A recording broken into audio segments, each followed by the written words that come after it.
Welcome to the channel, or if you've already been here before, welcome back. I'm about to seal this porch with some Ready Seal.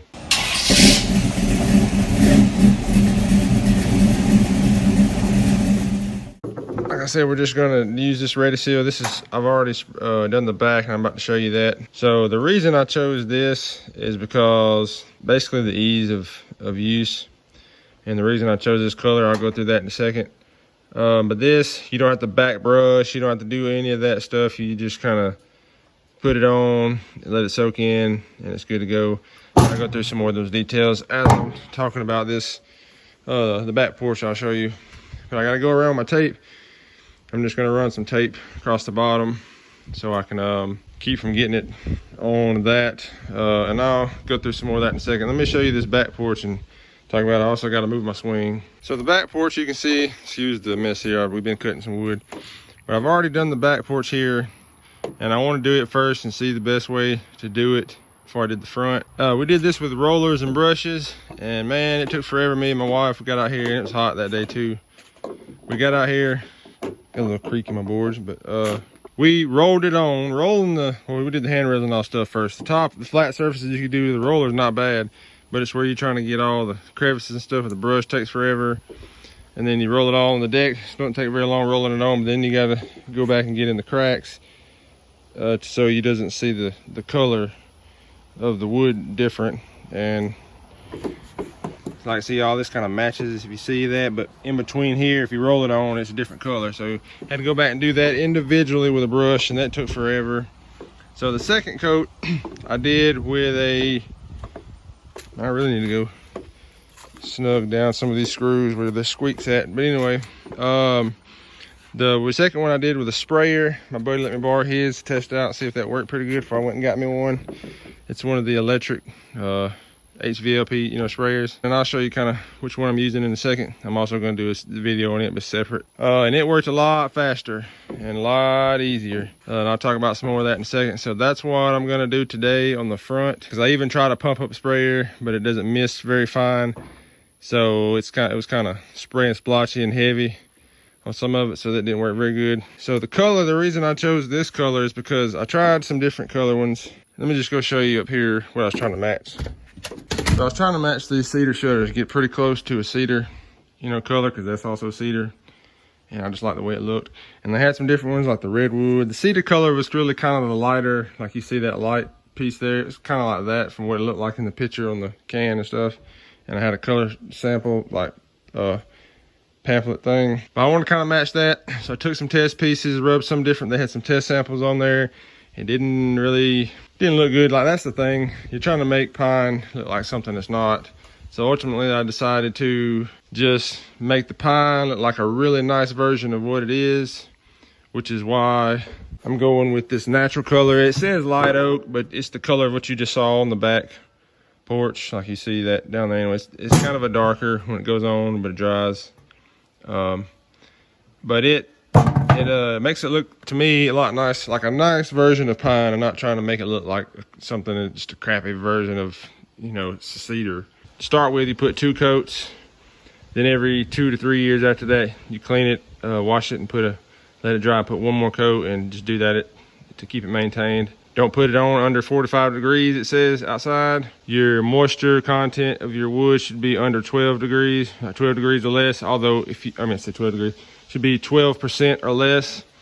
Unless you live in like a really moist climate where it rains pretty much all year. It says you can get by with 14% moisture.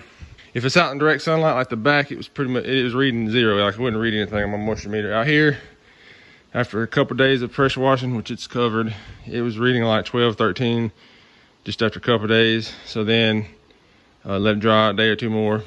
So really in direct sunlight, 1 or 2 days is good, but if you're not, it needs about 3 or 4. And it was reading like 7. I think 7-ish the last time. I'm gonna check it again in a second. I don't like how they do these. They stamp these on the side. I guess they just run through however, but they end up having a bunch of stamps on the side that's up, because you got your crown going down. And I'm not going to try to remove all that just to do this. So I guess we're just going to have some bunch of stamps on there. Let me get everything taped off, get my swing moved in, and I'll get started and I'll talk a little more about it while I'm going. Some of the pros and cons I found of spraying it on, or really there's only one con. It's not really a con, it's just, it is what it is. Pressure washed it first.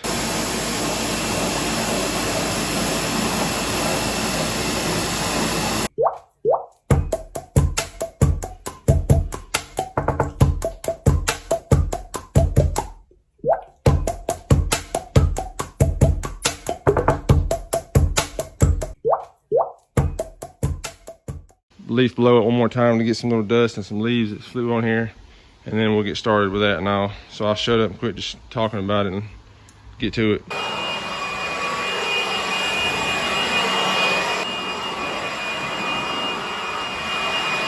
Think about this wire and stuff, birds like to, which even here I haven't cleaned that off because they get to see in their reflection in the window and they go like fighting it and pooping anyway. But you know, birds don't give a crap. It's like, you got a freshly washed porch, cool, bird poop for you. You got a clean car, you got it washed up good, here's some bird poop for you too. You know how they are. This is the sprayer I'm about to use. On the back I used my buddy's sprayer. It was I think it's an Avanti or something like that. The only thing with it, which doesn't really matter on this stuff, but it was the blower and all together. You pull the trigger and it takes a second to get started up, so it kind of puts some spatter out, which doesn't matter with this, it'll soak in. But like if you're doing some paint, you know, paint stuff you don't want splatter on, that's kind of what this style prevents. And so the reason, because it's got the blower together and it stays running all the time, and you just pull the trigger and it's got a constant flow. So that's what I got just to do this with. I was saying before, the pros and cons of using a spray gun for this is, well, not really a con, it's just expected. You're gonna be refilling this a lot. And this one especially, because this gun here has a smaller one because it tapers down here to go into that slot. My buddies, it started, you know, bigger here, and then just it had a base there so you could set it by itself because it didn't have, you know, the tube and the blower down there. It just had the gun itself with the motor built in, and it held more, and I refilled it a lot. So this one I'm really gonna be refilling a lot, but it's fine. It's for the amount of time, you still save a lot of time versus rolling it. With that, you pour in a big enough pan, you just dip your roller and keep going. But again, it still takes a lot longer to do that. So let's get this filled up and get started. I'll show you some of the stuff I'm going to use to kind of keep from getting spray everywhere. Clean up with the gun and clean up with the Radisil. You just use just mineral spirits. A piece of cardboard here. If you can see, I'm going to put so I can spray and just keep the overspray off the vinyl, which, you know, like I say, you take a rag with mineral spirits on it and clean it up. And two, if it's on a slick surface, kind of like that, just dry it on a slick surface like that, you can basically just scrape it up like it'll flake off because it's not, you know, soaked into nothing. It's just sitting on hard, slick surface. I want to minimize the overspray over here. So let's get started spraying. I think I'm going to start on this end down here. I'm going to do all the rails and the post and stuff first. And then once all that's done, I'll do the decking. I don't want to hit the gutter too much or those floodlights. So I may only spray about halfway up and just roll the rest of it on with a roller. So with the Radisil, it says to put your first coat, and then when you get done, go back and test it in a couple spots, roll it on and then wait an hour, and then dab it with like a dry rag. And if there's any residue, like coloration, it won't take a second coat. You have to wait a year and then put second coat. But if it soaks in, take second coat, you do the second coat, and then you'll be good for just, you know, do it every 2 or 3 years. And I noticed like on the back porch out there, some of the vertical surfaces like this, you know, it didn't really need a second coat. But the flat surfaces, obviously, that gets walked on and that it would soak in the most, it needed a second one.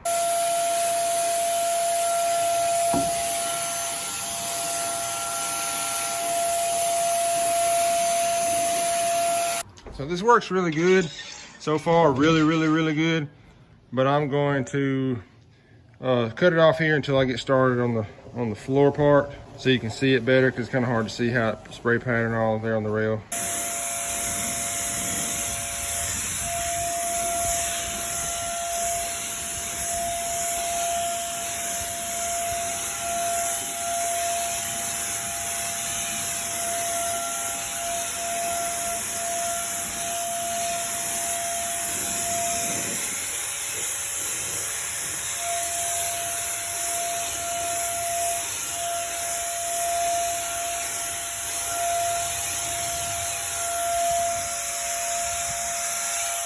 I got that for, I'm gonna have to put my phone down and hold that and spray it against the house. So this is how it's spraying so far.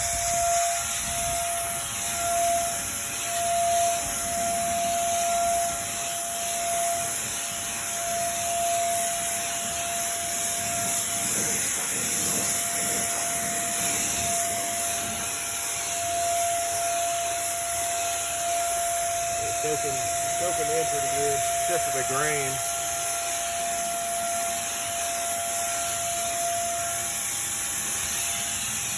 See?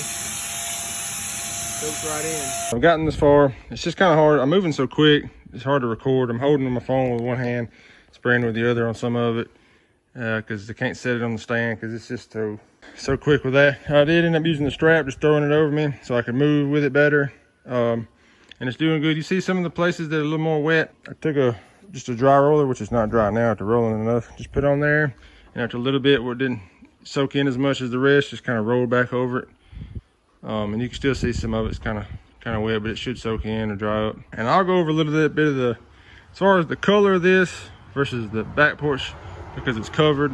What gets more sun exposure and weather obviously soak in more and be a little darker than what doesn't.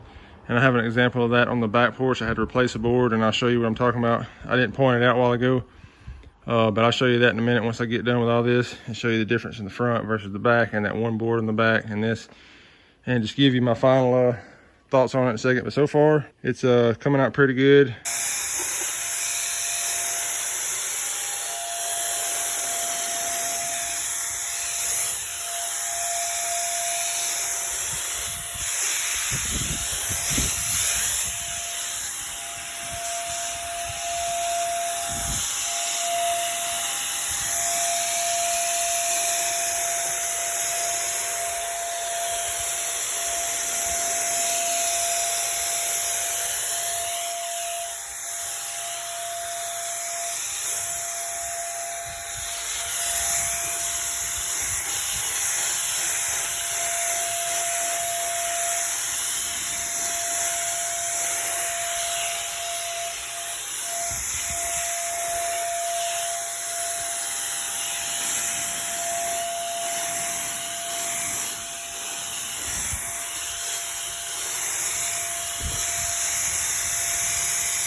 I'm gonna get on the gutter.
So it's the second day, or I say it's the day after, and you see what it looks like.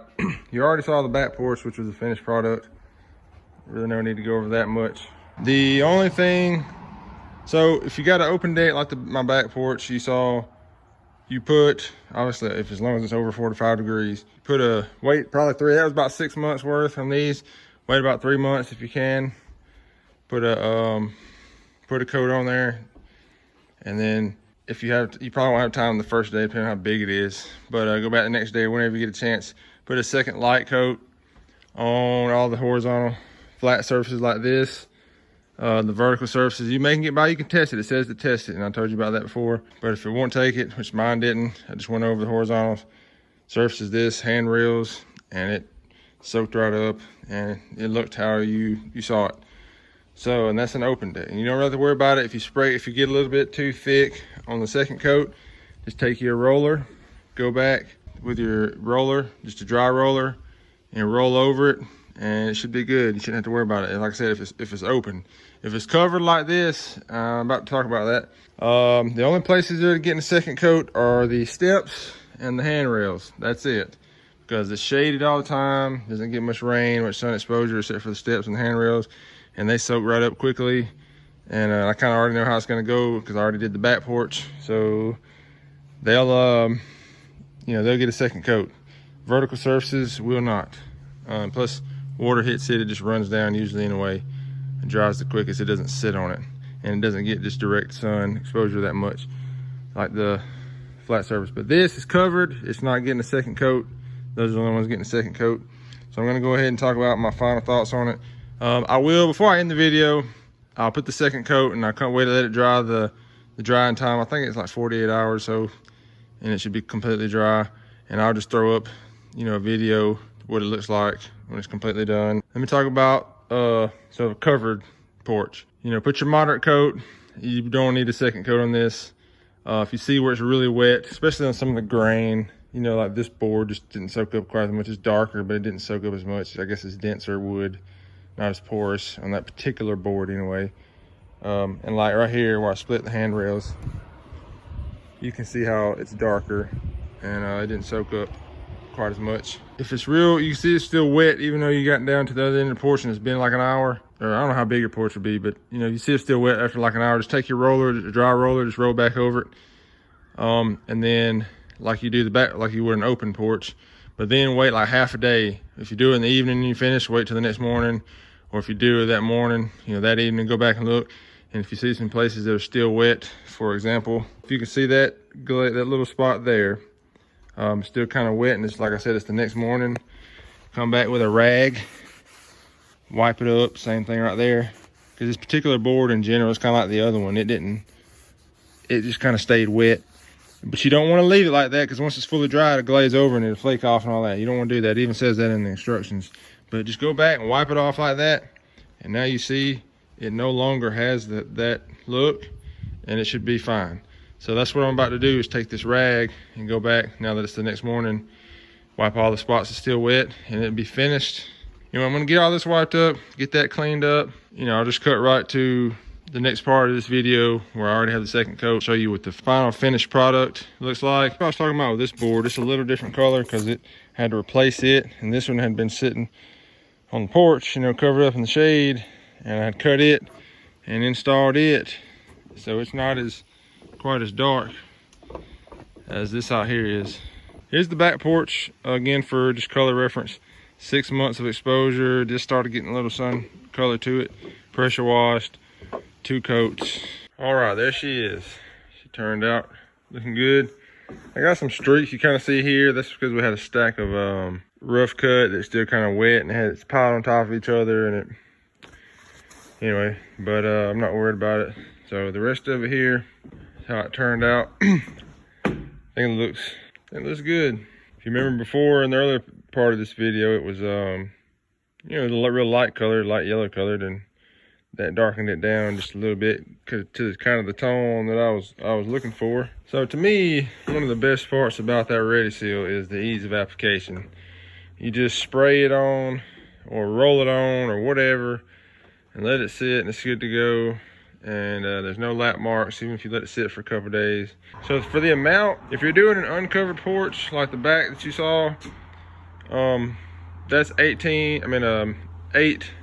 deep, 8 by 26. So you're talking 208 square foot, and it took basically 3-4 gallons. But you buy the 5 gallon thing, you get basically one for free versus just buying the gallons. It takes, so you put 2 coats, on all the flat surfaces such as this, you're gonna take a little extra. Now, if you're on a covered porch like this is 540 square foot just for this porch. It's 10 by 54.